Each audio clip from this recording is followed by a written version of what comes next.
La trampa de los sistemas políticos liberales es lo que llamo dicotomización de la realidad, que consiste en la reducción de algo a dos únicas opciones con el objetivo de dividir a la población y controlarla fácilmente. Así se crea una falsa sensación de libertad y un sentido de pertenencia a un grupo, ya que cada quien siente que ha elegido un bando y disputa contra el otro por ser, desde su perspectiva, el equivocado. Un ejemplo es la discusión sobre el aborto. Por un lado están los pro-vida, pro-life en inglés, que generalmente son personas conservadoras o religiosas que rechazan esta práctica en pos del derecho a la vida del feto, sea desde la cosmovisión religiosa o no. ¡Es matar bebés, Brian! Si Dios quisiera que matáramos bebés, nos haría niñas chinas a todos. No es un bebé, es un óvulo fertilizado del tamaño de la punta de un alfiler. Pero está vivo, ¿no? Por otro, los pro-elección, pro-choice en inglés, con una visión más liberal, quienes defienden el derecho de la mujer a elegir sobre su reproducción con el argumento de que nada ni nadie puede decidir sobre su cuerpo. Peter, lamento que no estés de acuerdo, pero conforme a la ley es mi derecho decidir lo que haré con mi cuerpo. Estamos frente a un dilema ético. Es decir, una situación en la que dos derechos y los preceptos morales de que se siguen se encuentran en conflicto, ya que por un lado está el feto, persona por nacer y su derecho a la vida, mientras por otro está la mujer gestante, persona humana y sus derechos reproductivos. Ambas posturas son irreconciliables. Si el aborto se permite sin más, los que velan por la vida del no nato no estarán contentos. ¡Aborto para todos! Si se prohíbe, quienes abogan por la libertad de la mujer tampoco. No hay aborto para nadie. Y por supuesto, no podemos resolverlo tan fácilmente como en Los Simpson. Aborto para unos, banderitas estadounidenses para otros. En una sociedad democrática hay muchas doctrinas comprehensivas con sus respectivas concepciones del bien que son incompatibles entre sí y no pueden dejar de emitir juicios de verdad o correcciones morales de las razones que se ofrecen a favor de unos principios de justicia. Tampoco se puede esperar que los cristianos o las feministas, por ejemplo, se abstengan de emitir juicios y correcciones morales sobre el aborto desde sus concepciones. Lo que sí es posible es propiciar que todas las doctrinas razonables coincidan en la afirmación de unos mismos principios desde sus propias razones. Es decir, una concepción política debe practicar lo que el filósofo estadounidense John Rawls llamó abstinencia epistémica, lo que significa que solo puede apelar a la razonabilidad o irrazonabilidad de las distintas propuestas. Uno no puede oponerse al aborto diciendo, por ejemplo, está mal porque toda vida vale, ya que aunque suena bien como idea, en la práctica no se aplica y prueba de ello es que a algunos no parece importarles el supuesto valor intrínseco de ciertas personas, digamos por ejemplo delincuentes, violadores, etc. Y tampoco valdría defender el aborto con premisas absurdas como mi cuerpo, mi decisión, ya que con ese criterio uno podría, por ejemplo, pedirle a un médico que le saque los ojos para ser ciego o cortarse un brazo para venderlo nada más porque sí, porque es su cuerpo y él decide. Si se plantea un problema con estos términos, las disputas serían interminables y no se lograría consenso alguno. En cambio, al hacerlo en criterios de razonabilidad, resulta más factible que varias personas con visiones e ideas distintas sobre la vida puedan ponerse de acuerdo. Y es justo por eso que, por ejemplo, en Argentina se ha superado la supuesta contradicción que existe entre defender la vida desde la concepción y permitir la interrupción voluntaria del embarazo. Sobre el derecho a la vida, el artículo 4 de la Convención Americana sobre Derechos Humanos, también llamado Pacto de San José de Costa Rica, dice: toda persona tiene derecho a que se respete su vida. Este derecho estará protegido por ley y, en general, a partir del momento de la concepción. Nadie puede ser privado de la vida arbitrariamente.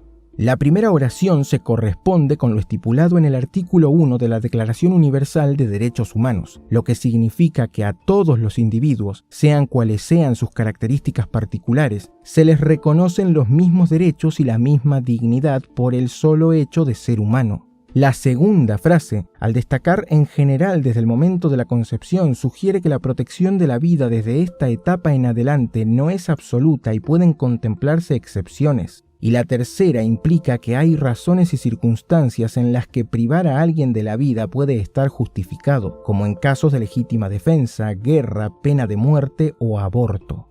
La Organización Mundial de la Salud define aborto como la interrupción del embarazo cuando el feto todavía no es viable fuera del vientre materno, o sea, durante la edad gestacional bajo la cual la vida extrauterina es imposible, lo que depende del progreso médico y tecnológico, estando actualmente entre las 22 y 23 semanas de gestación. Después de esa edad, la inducción es de parto, no de aborto. El problema de las excepciones a la regla es donde marcar los límites.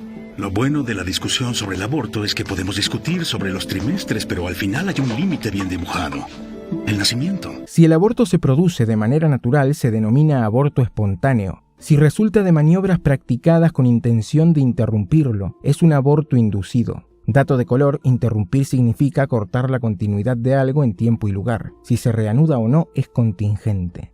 El aborto inducido se considera legal cuando se realiza de acuerdo a las leyes que lo regulan en el país en que se practica.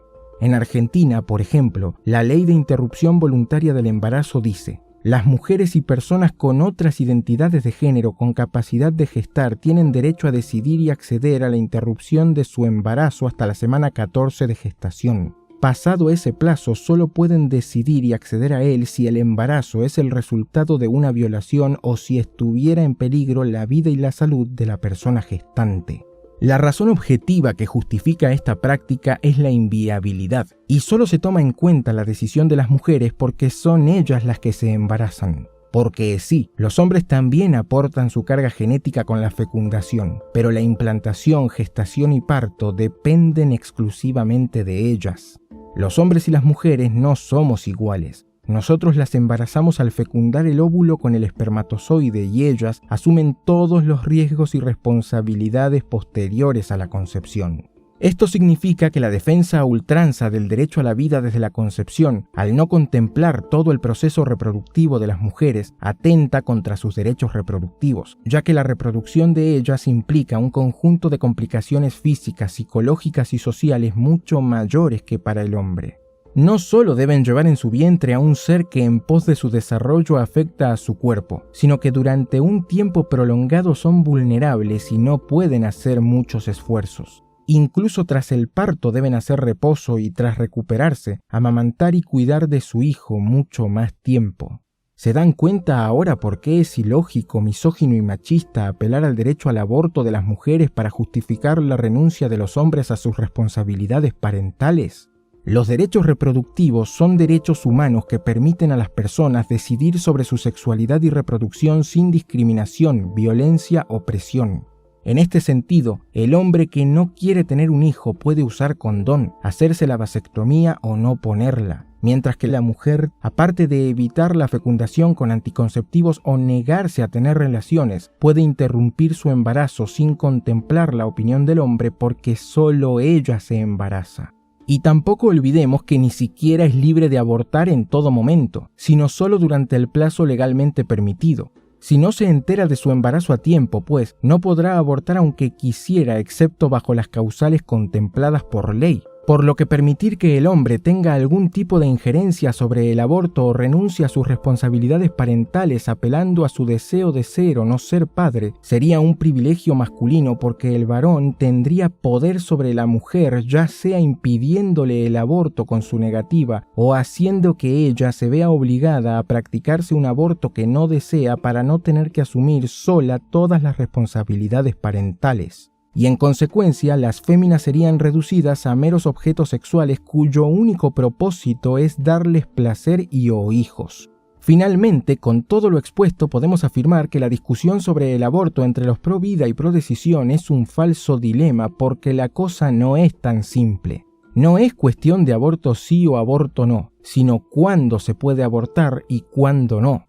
La persona por nacer tiene derecho a la vida desde el momento de la concepción, pero al ser incapaz de vivir fuera del vientre materno durante cierta edad gestacional, la ley permite a la mujer decidir y solicitar la interrupción de su embarazo dentro de un tiempo determinado y bajo ciertas causales. Si aborta, está decidiendo sobre su cuerpo porque no quiere asumir todo lo que implica un embarazo, enfermar o morir a causa de él o criar al hijo de su violador. De lo contrario, gracias a que la vida se protege desde la concepción, se le asegura a la mujer su derecho a ser madre desde el principio, ya que el hombre que la embarazó no podría, por ejemplo, provocarle un aborto para no ser padre. En tal caso, según cuáles sean las consecuencias, se lo podría acusar y condenar de delitos como violencia de género, homicidio y hasta doble homicidio. El derecho a la vida del feto y el derecho de la mujer a decidir sobre su cuerpo, en definitiva, nunca son absolutos. Y nada más, mis fieles, esto sería todo por el momento. Si les gustó, no se vayan sin dejarme su pulgar arriba, comentar, compartir el video, seguirme en mis redes sociales y suscribirse al canal. Adiós. Y nos estaremos viendo muy pronto.